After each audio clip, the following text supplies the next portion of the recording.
Aaron Judge and the New York Yankees come to Sutter Park to face the A's. Today on Locked On A's.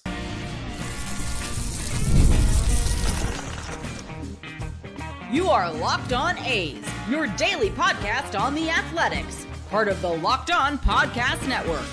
Your team every day. Welcome to Locked On A's, part of the Locked On Podcast Network. Your team every day. I am your host, Booney, one name, all passion. Thank you for making Locked On A's your first listen of the day. I'm from the Bay Area, and I've been a diehard A's fan since '81. This isn't just another A's podcast. This is the most informative and insightful show on the A's, period. We cover the A's every single day, breaking down games, delivering the latest team news, and giving you deep, thoughtful analysis you will not find anywhere else. If it's happening in Sacramento or in Vegas, we got you covered. We are free and available wherever you get your podcast, including YouTube. And please do me a favor, hit that subscribe button wherever you are following the show. Not only do we cover the A's every day, but now we are giving you instant episodes after every single game. Check out the all-new Locked On A's postgame show, approximately, I would say, 10 to 30 minutes after the final out, right here on the Locked On A's podcast feed, as well as streaming on the Locked On A's YouTube channel. Get rapid reaction to all the biggest moments with the Locked On A's postgame show. And if you would like to be a guest and talk some A's baseball, hit me up at X at Locked On A's or email me at lockedonathletics@gmail.com. Big episode today. But first, this episode is brought to you by Amazon Fire TV Stick 4K. Turn any TV into your Xbox. No console needed. Head to amazon.com/Fire TV Locked On to learn more. The A's are 38 games in, almost a quarter way through the season. Can you believe that? Just seemed like yesterday we were teeing it up in Seattle. How have they done so far? Let's talk a little progress report a bit later. If you don't know by now, the Yankees come to town this weekend. And one thing about the Yanks, they can hit. And so can we. So pitching will be huge. I want to talk pitching matchups in a few minutes. You heard it right. The AL East leading New York Yankees come to Sacramento this weekend with a record of 21 wins, 16 losses, led by the one and only Aaron Judge, who is the clear-cut MVP so far this season. He's hitting 400, which is leading all of baseball. 12 bombs, 34 RBIs.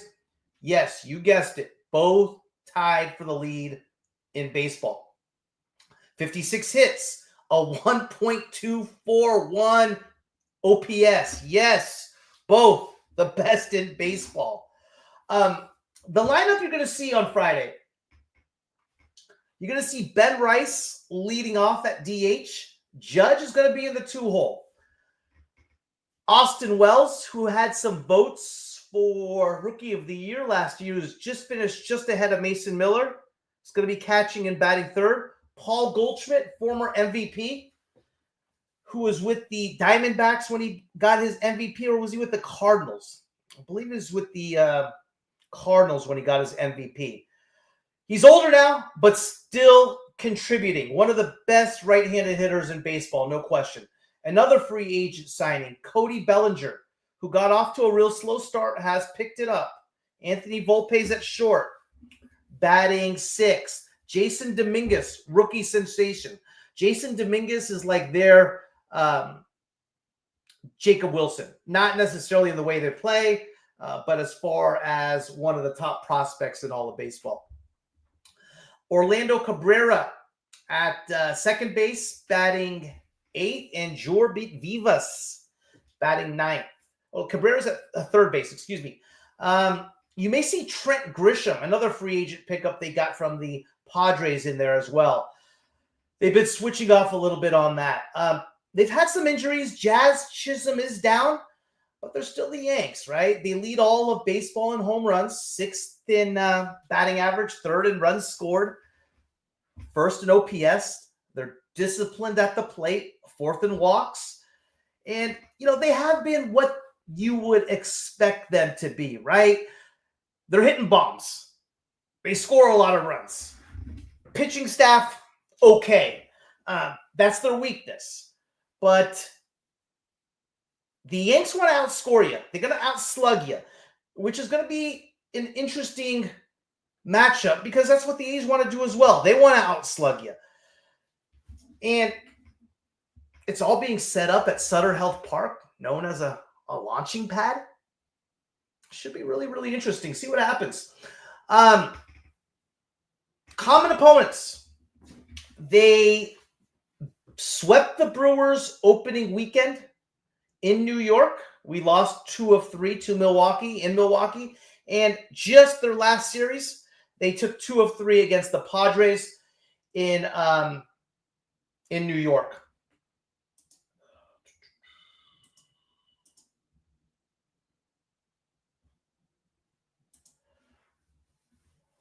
We lost 2 of 3 in Sacramento against the Padres.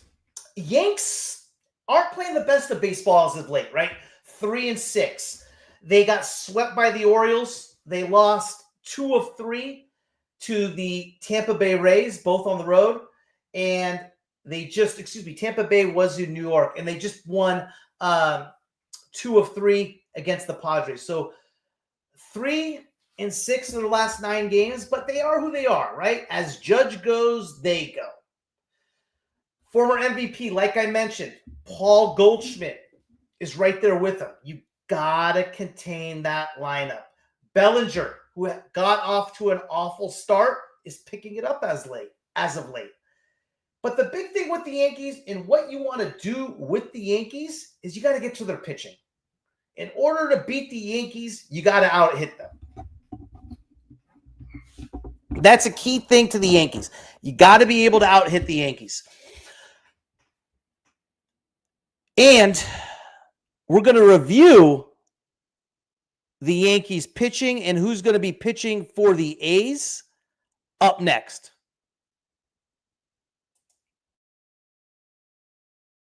Let's be real. Coffee isn't just a drink, it's a ritual, a lifeline, the things that get you from half asleep to fully functioning.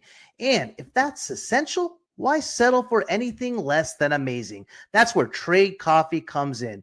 Trade is the #1 coffee destination in the U.S., delivering fresh, incredible coffee from over 50 of the country's top roasters.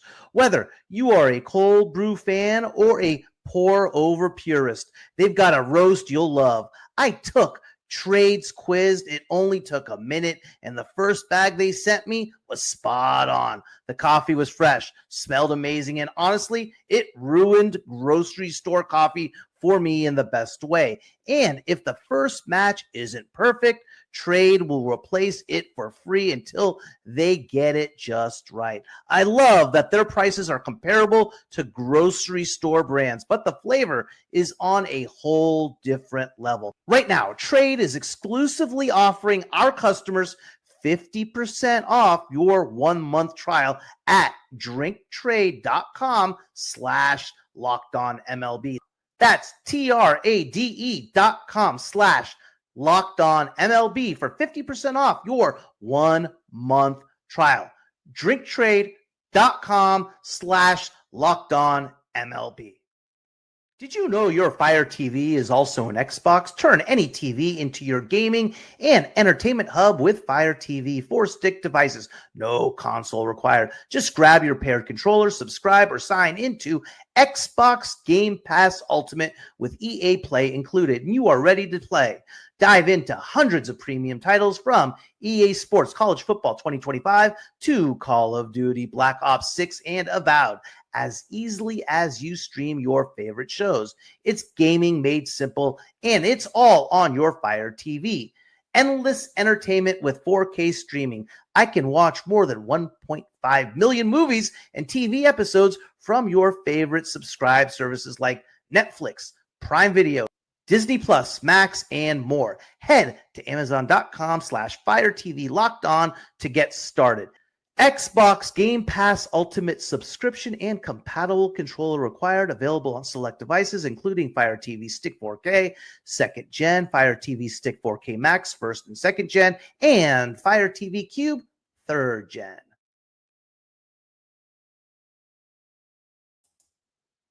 Hey, Senior. Yeah,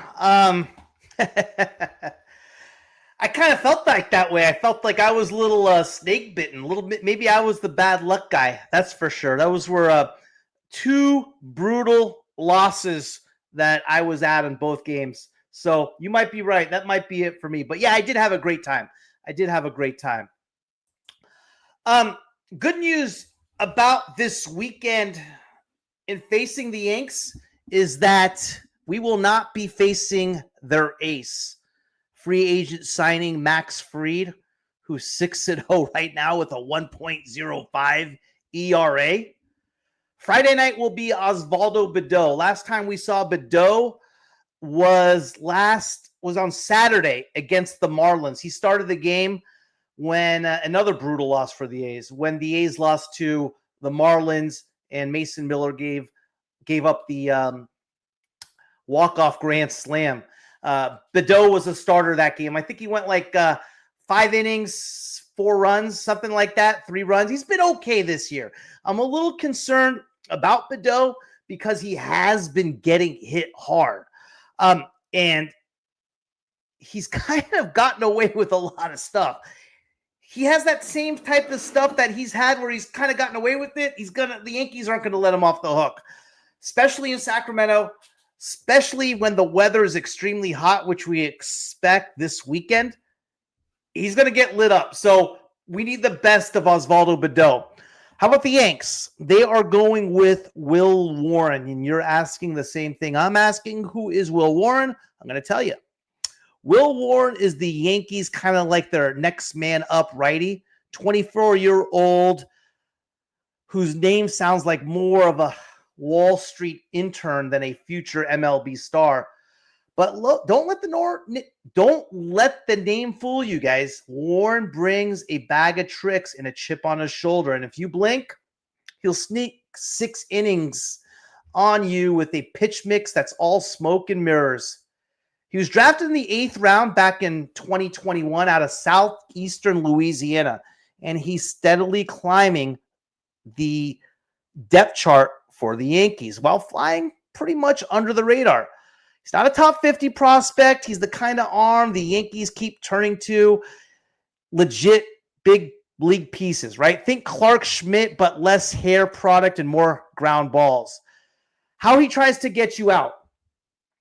Warren's game is built around deception, right? And movement. He's not blowing any cheese by anyone. His fastball sits right around 92, 94. But what makes it tough is how it plays off his nasty sweeper. A pitch that looks like it's headed to the on-deck circle and somehow still catches the outside corner. He throws it in the low 80s, and it's pure hell on righties. He also got a sinker that runs arm side. Think boring in on lefties. And a changeup he'll mix in. Mostly to keep lefties honest. His command is just so-so. So when he misses his spots, things can unravel fast. But if he's landing his sweeper early, settle in for a ground ball parade, which sets up perfect for a park like Sutter Health, where you need to keep the ball on the ground. Let's not pretend the A's aren't facing Garrett Cole here, right? Will Warren stuff plays up when hitters chase. But if the A's hitters, who've been surprisingly disciplined this year, force him into the zone, he's beatable. When Warren gets behind in counts, he leans on his fastball, and that's the pitch you can hunt.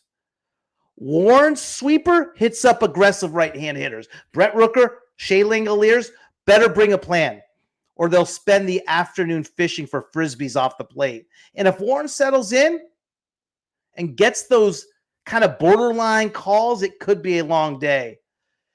He's a ground ball machine, and when he's on, Double plays will be lurking if guys are swinging early in the count. You got to be patient.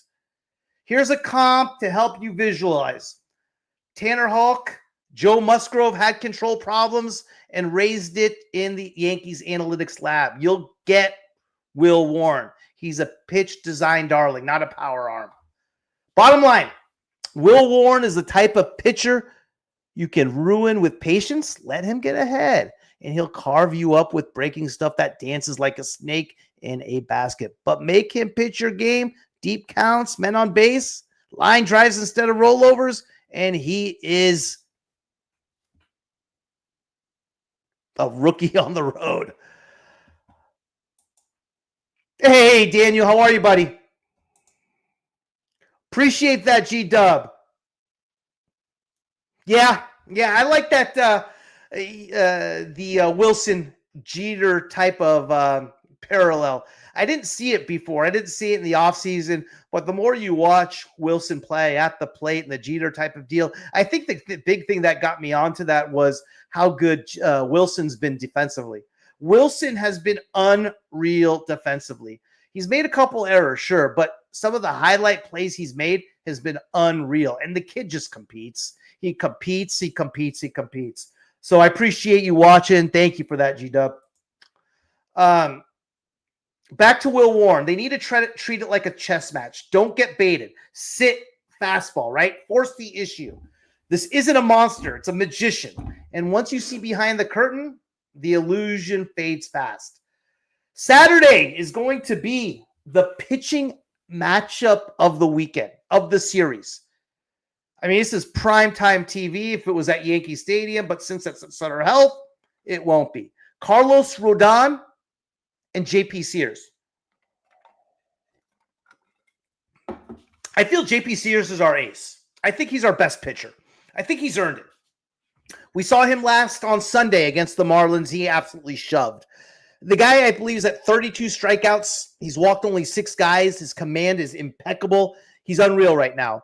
Rodon, we know the name, right? Classic name, bigger than the game pitcher at this point. He was once a flame-throwing ace with wipeout stuff and a top 5 Cy Young finish. But now he's more of a luxury SUV with engine trouble. You still respect it, but you don't trust it on a long road trip. The Yankees threw $162 million at him in free agency before 2023, and so far they've got more IL stints, scowls, and angrily yelling at fans in Anaheim than actual ace-level production. When he's right, and he has been right so far this year, he's dangerous. When he's not, you could smell the meltdown coming from the on-deck circle. What's he throw?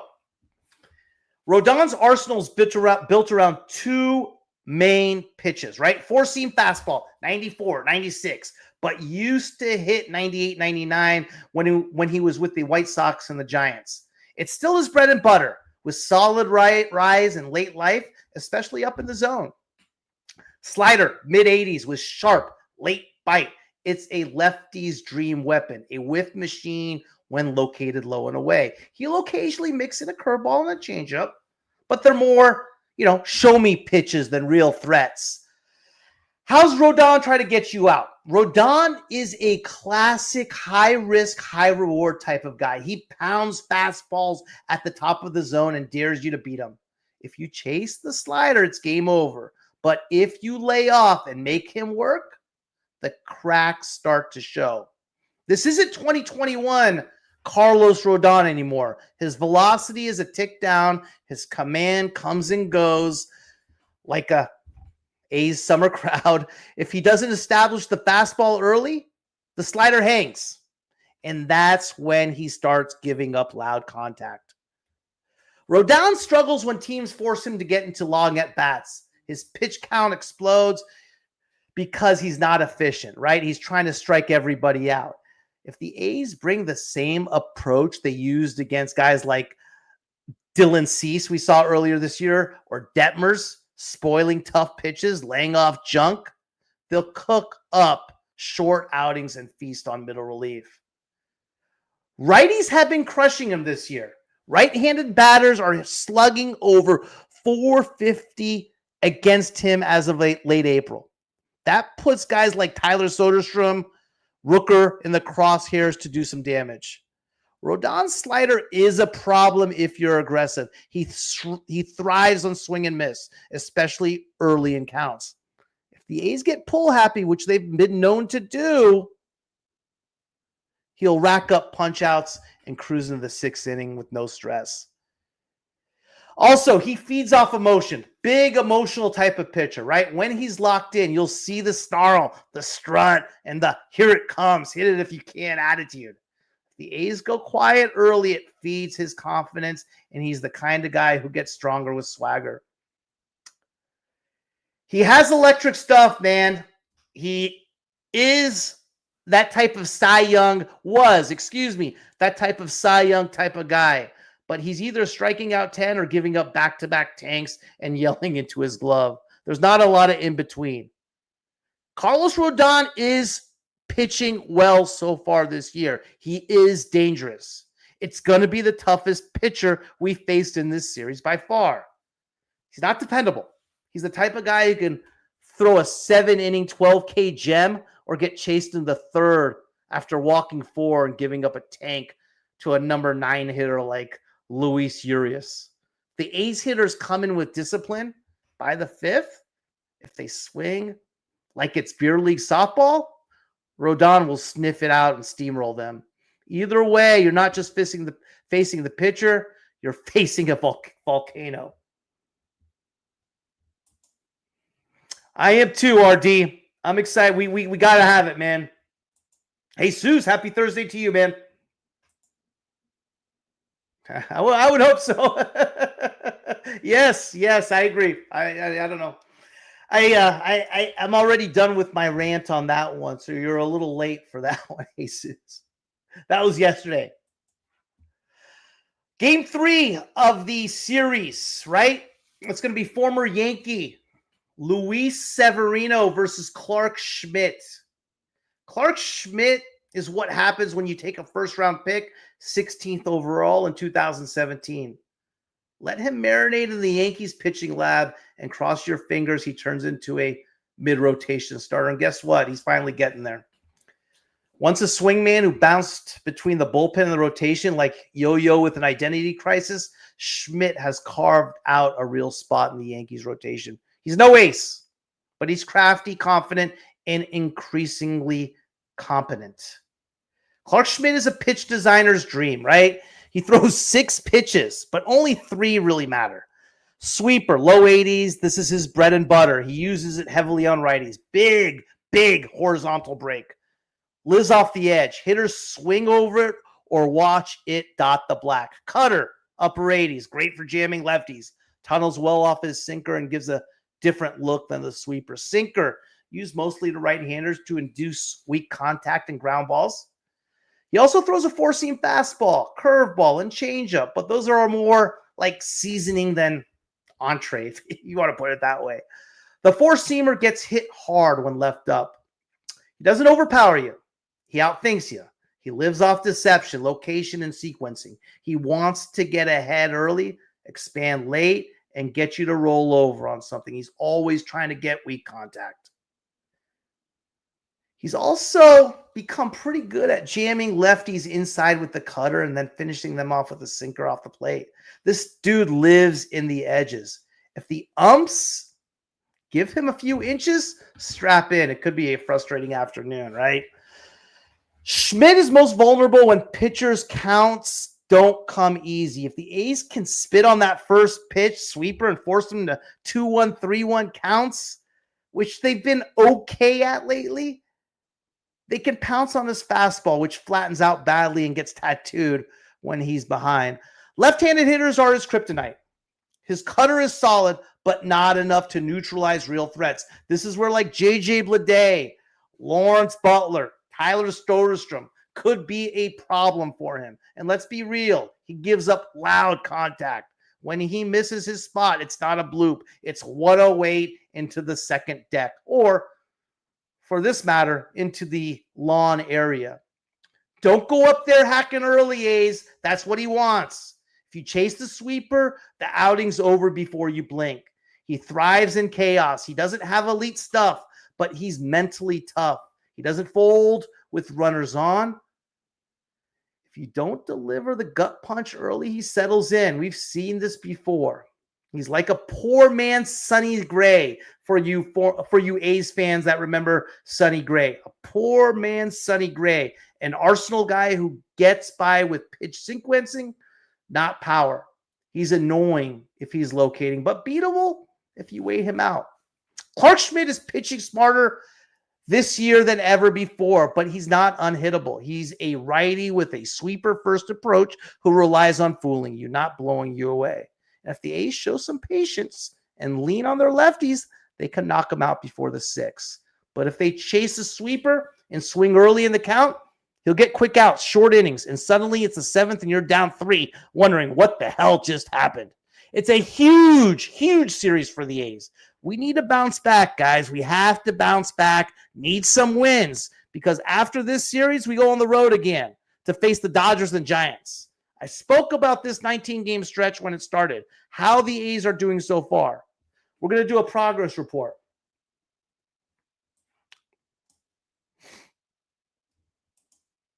So many days with baseball going through with, 16 in a row, RD. 16 in a row after today. It's a weird schedule, right? We've got 16 in a row, and then we have 6 on.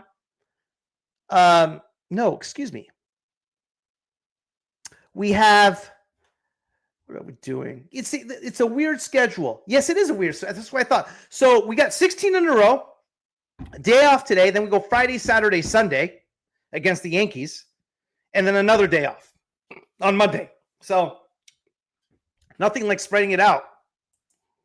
I'm looking forward to seeing how the A's look after the day off. Yeah, man. Me too, man. Those were 3 you're right. Those 3 games took a lot of great baseball. Great baseball, but emotional games.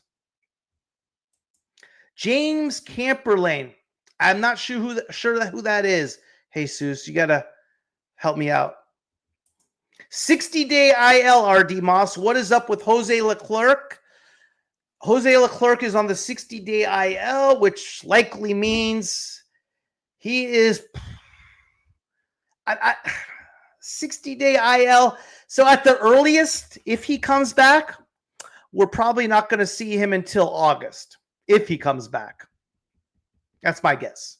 Nothing like spending $10 million. Well, up next, let's do a little bit of a progress report to see where the A's are exactly so far this year, ahead of expectations, behind expectations. What have we given up? What games should we have had? So forth. Up next. The NBA playoffs are in full swing, and every night delivers highlight-worthy performances, major momentum shifts, and can't miss moments. Whether it's a game-winning shot or a breakout player, there's never been a better time to get in on the action. FanDuel makes it easy to stay in the game before tip-off and live. With player props, performance trends, and same-game parlays, fans have more ways than ever to play smart and win big. The Yankees come to Sacramento to open up a 3-game set beginning tomorrow, and it will be hot. You know what hot and Sutter Health equals? It equals over galore for hitters. Judge over, Rooker over, Butler over, Wilson over. I don't care who it is or what the bet is. I am taking the over. Imagine an over on a $5 bet to get $200 in bonus bets. New to FanDuel? It's a perfect time to sign up. Head to FanDuel.com and place your first $5 bet. If it wins, you'll get $200 in bonus bets. Make every moment more with FanDuel, official sports betting partner of the NBA. All right, guys, 38 games in. Believe it or not, man, we are almost a quarter way through the season. It just seemed like yesterday we were teeing it up in Seattle. The A's are 20-18 right now, right? Second in the AL West, 3 games behind the Seattle Mariners. It's tight in the AL West. Houston Astros 18-18 are 4 back. Rangers 18-20 are 5 back. If you want to take a look at the wild card, the A's right now have the 3rd wild card spot at 20-18, half game up on the Red Sox. The Royals and Guardians have wild card spots as well. Never too late to look onto those. But again, the next 9 games are against, the toughest stretch all season. Yankees, Dodgers, Giants.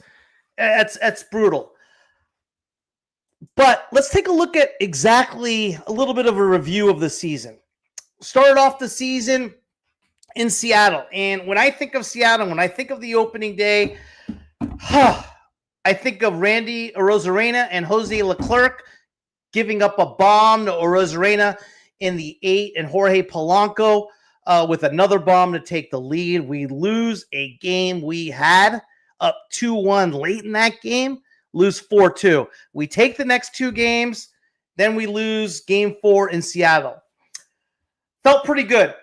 Cubs come to Sacramento for the much anticipated home opener at Sutter Health and absolutely kill us. 18-3, 7-4, 10-2, roll up, sweep us. But little did we know how good the Cubs were because they've played some great ball since then. They're one of baseball's best teams. So looking back at that series, it's okay. We hit the road to Colorado. We take the first 2 games. The first game in Colorado, 6-3-11. 7-4, we win the next game. And then we lose on Sunday, 12-5. Joey Estes, his second outing where he absolutely gets shelled. He gets shelled in the opening night at Sutter Health. And after this outing, we send him down to Vegas to AAA. And we bring up JT Ginn. We play 3 at home against San Diego. We play it tough. Lose a heartbreaker in the first game, 5-4. Jeez, another just a gut punch. Come back to beat Dylan Cease in game 2 and lose another gut punch, 2-1. Mets come to town. Lose another gut punch, 7-6. Remember that one? Alonso had the big home run in the 8th. We were down big. Come back, cut it to 1. Can't pull it off.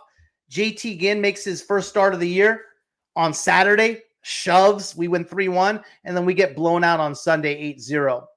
We go to the White Sox in Chicago. We sweep them, take care of business. Go to Milwaukee and lose 2 of 3 with Sunday losing 14-1. Come back home at a record of, at this point, we're 10-12. We lose the first game against the Rangers, 8-5. We're 10-13. It's like, oh, shit, right? Then we come back, we win 3 in a row. We take 2 against Texas, and then we beat the White Sox 2 of 3 at home with the Luis Urias walk-off bomb. We go to Texas, which I described as a key 19-game stretch, right? The 19-game stretch, 4 in Texas, 3 in Miami, 3 against Seattle at home, 3 against the Yankees at home, 3 at the Dodgers, 3 at the Giants. My goal for that 19-game stretch was 9-10. All right? I thought 9-10 would be legit. We are 6-4 right now. Okay? Do I feel like we've given any away on that 19-game stretch? Yes, I do. I mean, who can forget the walk-off grand slam Miller gave up on Saturday against the Marlins? We come back and win on Sunday. And let's not talk about the last 2 games, which I'm still not over. Gut punches, to say the least, right? 6-5 against the Mariners, 5-3 against the Mariners.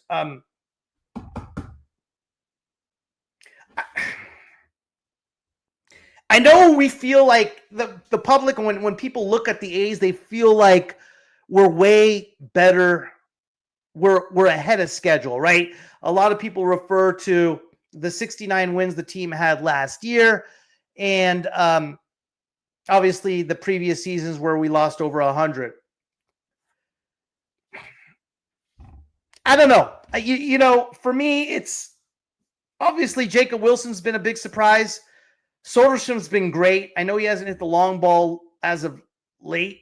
So being 20 of 18 and with Lawrence Butler being as bad as he's been and Rooker being just okay, that feels good. But coming into the season, I felt like we were really, I was one of the only people that thought that. I felt like we were really good and really talented. I feel we should be like something like 23-15. I really do, man. I think we've given away more games than we've won by a lot. And I don't know.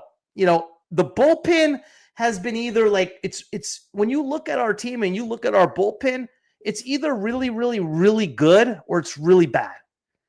You have guys like Ferguson, Sterner, Mason Miller, who's had, again, a couple bad outings as of late, and Mason Miller, Sterner, Grant Holman, bringing him up's been a gem. I wish we brought him up sooner. We have those four guys that have been lights out. And then you have guys like Spence, TJ McFarland, and Noah Murdoch, who've had their moments. But, you know, we saw in the Seattle Mariners, in this Mariners series, just on Wednesday, probably for the most part, that are not the guys. And I definitely don't like how the bullpen was managed with the day off coming today and with a day off coming on Monday. It's 2 days off in 4 days, right? So I don't know. You know, yes, the goal was to stay around the 500 mark. I picked the A's to win 85 games this year. And I picked them to run away with the West too. And they need to start believing they're a great team.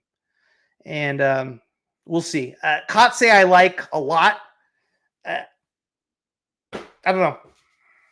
I don't know. I don't know.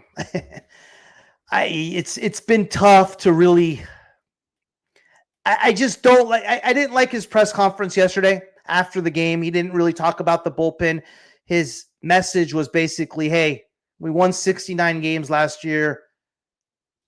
You know, we're a lot better this year, and basically happy with where they're at. And you should be. It's just I don't think you can compare this team to last year's team. It's a different team completely. So, you know, I don't know.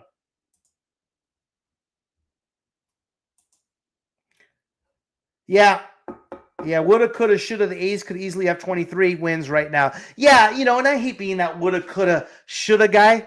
But I'm going to be that woulda, coulda, shoulda guy, you know, so it's just, I don't want, the biggest thing I fear this year and what I felt that's been coming on is that we set the expectations so low where it's easy to surpass. And that's the issue I have with Kotze right now, right?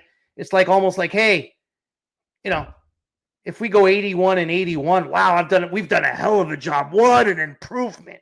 You know, and to me, it's like, no, I mean, it's kind of a disappointment. Yes, it's 12 games better than last year, but it's also a much more talented team. So I don't buy that. And I understand what managers and coaches are doing with that.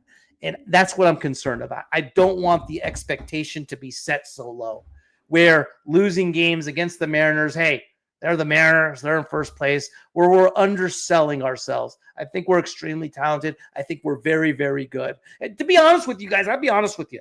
And people, and when I've said it before, they think I'm nuts. I think we're a top 10 team in baseball. I really do. I really do. There's things we got to get better at. I think Gunnar Hoglund has completed our staff. He's been amazing. But we can't manage games and go through games trying to protect players for the future. So,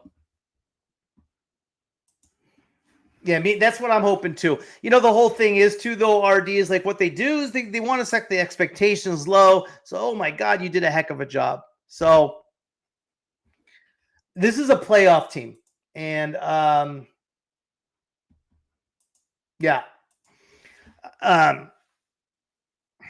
That's the issue I have, man. That's the only issue I got. We are very, very, very talented, very good. Those 4 guys in the bullpen that are high leverage guys are some of the best in baseball. Our starting pitching, yeah, right.